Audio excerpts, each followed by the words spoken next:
Oui, j'ai plusieurs questions. Alors, pour la génétique, je ne sais pas s'il ne va pas falloir le grouper avec l'intervention de Didier, mais sinon, la première, c'est ce que disait Véronique à propos des connaissances qu'on a d'Internet, les connaissances qu'on a enfin, que les malades et les familles peuvent avoir en ayant regardé Internet. Moi, je ne le vis pas du tout comme un handicap, parce qu'au contraire, comme tu parlais de déconstruire, je trouve que c'est exactement ça. On leur demande qu'est-ce que vous avez lu sur la question et qu'est-ce que vous avez regardé, et à la limite, c'est une bonne entrée en matière. Tu vois, j'ai pas la même expérience sur le fait que ce soit négatif. Au contraire, on peut, et c'est plus neutre que de dire ah bah si, on m'a dit ça, ou c'est ma mère qui m'a dit ça, ou enfin, tu vois, quand c'est des gens, quand c'est une autre source d'information, Internet c'est neutre, et à la limite on peut dégommer Internet, c'est sans danger, je veux dire. Si le recueil d'informations que les personnes font sur Internet est contemporain là, de l'accompagnement médical, en effet, ça peut être un outil, au sens où ils vont avoir une confirmation, ça dépend des sites sur lesquels ils vont aussi, enfin, où on peut travailler avec Internet. Là où je trouve que l'Internet se retourne contre les usagers, mais il faudra bien qu'on s'habitue à travailler avec, parce que c'est notre quotidien, c'est lorsque les malades, à partir de mots-clés qu'ils ont entendus, et dans ma partie, c'est assez facile, je note fasciculation, paf, je tombe sur Google, ils vont chercher une annonce, ils vont se faire une annonce tout seuls.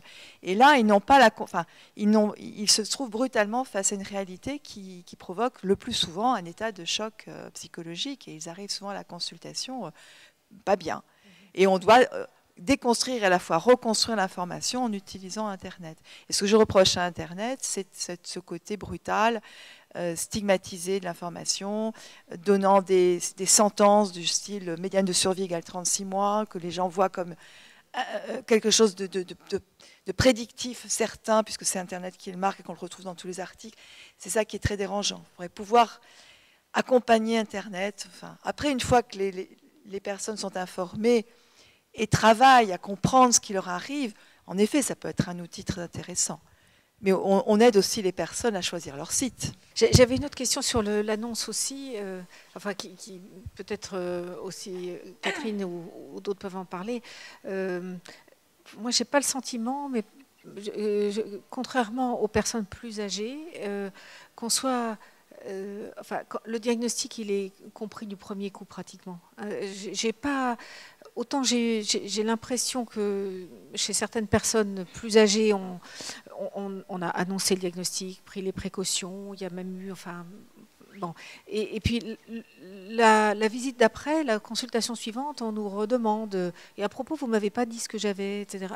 J'ai l'impression que c'est, alors que c'est presque plus incongru, je veux dire, un diagnostic chez une personne jeune, il m'a semblé que c'était plus facilement absorbé, quoi. Alors, accepter, c'est autre chose, mais ben, quelquefois, les gens, ils le disent, je suis malade. Tu vois, il n'y a pas l'impact, mais... Ça dépend de la pathologie, je pense, mais dans les dégénérescences frontales, c'est pas très très fréquent quand même, qu'ils acceptent au premier coup le diagnostic. Mais il y a aussi, Florence, la banalisation des troubles cognitifs chez un sujet âgé. Donc, les gens âgés, pour certains, oh, bah, je perds la mémoire, mais pas tant que ça. Donc, c'est un Alzheimer gentil ou c'en est pas un quand même. Tu vois, souvent les gens disent ça. Ou, moi, j'ai une patiente, elle dit toujours, je sais bien que j'ai un Alzheimer, vous me l'avez dit. Mais mon médecin, il ne le croit pas parce que c'est un Alzheimer gentil. On peut dire tout ce qu'on veut, mais voilà.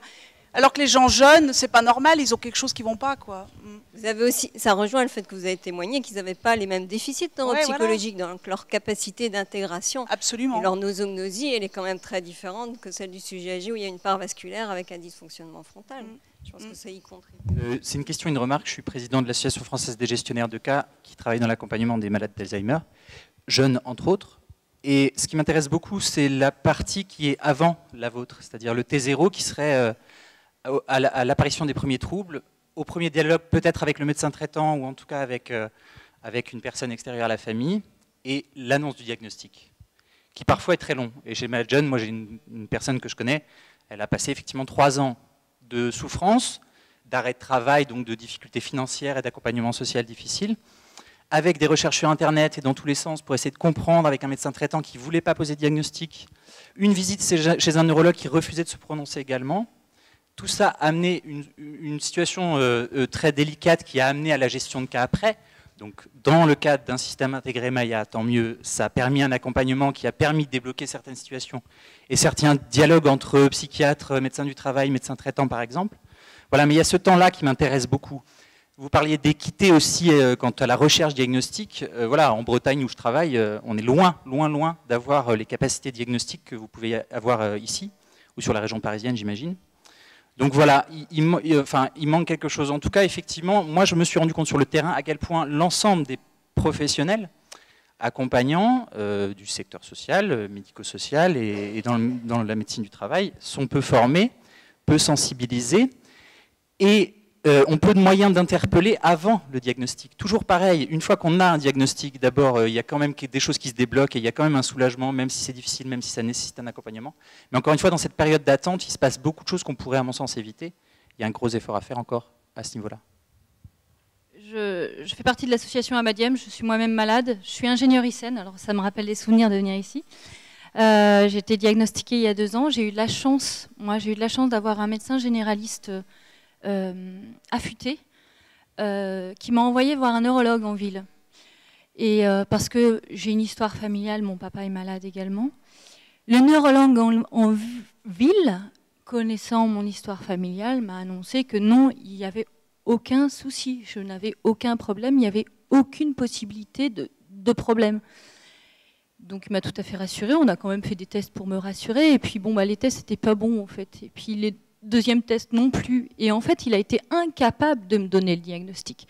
Il n'a pas su m'annoncer le diagnostic. Il m'a refourgué au CMRR local et heureusement très compétent pour l'annonce en fait. Les professionnels ne sont pas formés pour ça. Vous parliez du médecin du travail, j'en ai vu une palanquée de médecins du travail dans ma carrière, même courte, mais quand même.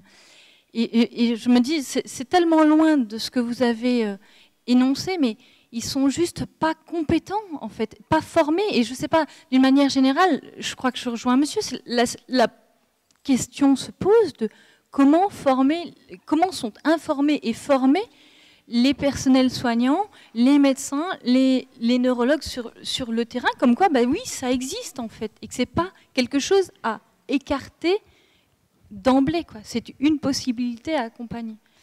Et puis je voulais revenir sur la question d'Internet. Je crois que la différence entre une malade d'Alzheimer jeune, c'est que vous tapez malade d'Alzheimer jeune sur Internet, vous ne trouvez rien.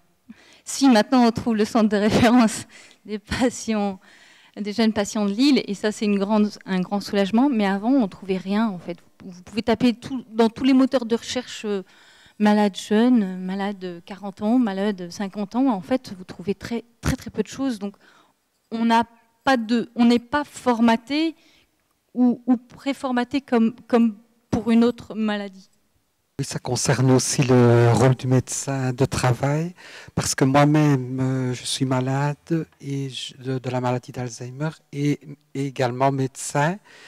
Mais étant médecin indépendant, je n'ai jamais passé d'examen chez le médecin du travail et personne n'a pu discuter ni m'aider dans la situation que j'ai vécue et je l'ai ressenti assez difficilement en devant le vivre dans le secret. Et je pense que de ce côté-là, il y a certainement des améliorations à envisager. Merci.